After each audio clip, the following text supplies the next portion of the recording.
नमस्कार दोस्तों, आज की कहानी है माँ पर चोरी का इल्जाम।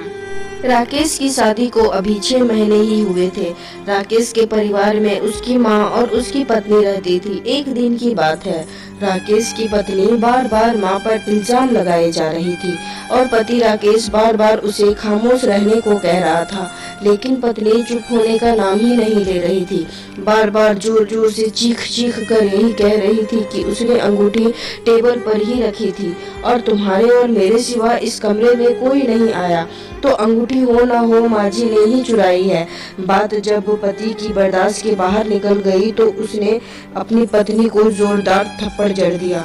यही 6 महीने ही तो हुई थी उनकी शादी को। पत्नी को थप्पड़ सहन नहीं हुआ और वह घर छोड़कर जाने लगी और जाते जाते पति से एक सवाल पूछा कि तुम्हें अपनी माँ पर इतना भरोसा क्यों है।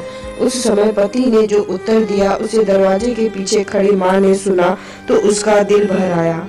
पति ने अपने पत्नी को बताया, जब वह छोटा था तब उसके पिताजी चल बसे। उसकी माँ मोहल्ले के घरों में झाड़ू पोछा लगाकर जो भी कमा पाती थी उससे सिर्फ एक वक्त का ही खाना आता था। माँ एक प्लेट में मुझे रोटी देती थी और खाली टोकरी ढक कर रख लेती थी और कहती थी मेरी रोटियाँ इस टोकरी में हैं, बेटा तू खा ले। और मैं भी हमेशा आधी रोटी खाकर कह देता कि माँ मेरा पेट भर गया है, मुझे और नहीं खाना।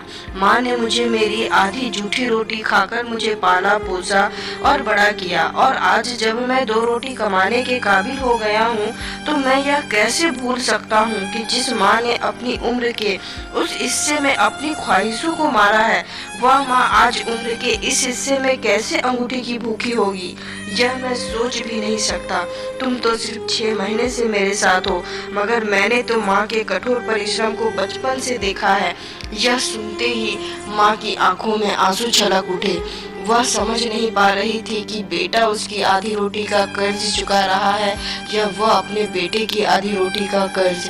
तो दोस्तों, माता पिता का दिल कभी मत दुखाओ, उन्हें हमेशा खुश रखो। इस कहानी पर आपकी क्या राय है कमेंट में जरूर बताएं। उम्मीद करती हूँ कि कहानी अच्छी लगी होगी। अगर अच्छी लगी होगी तो लाइक शेयर सब्सक्राइब जरूर कर दे। Thank you.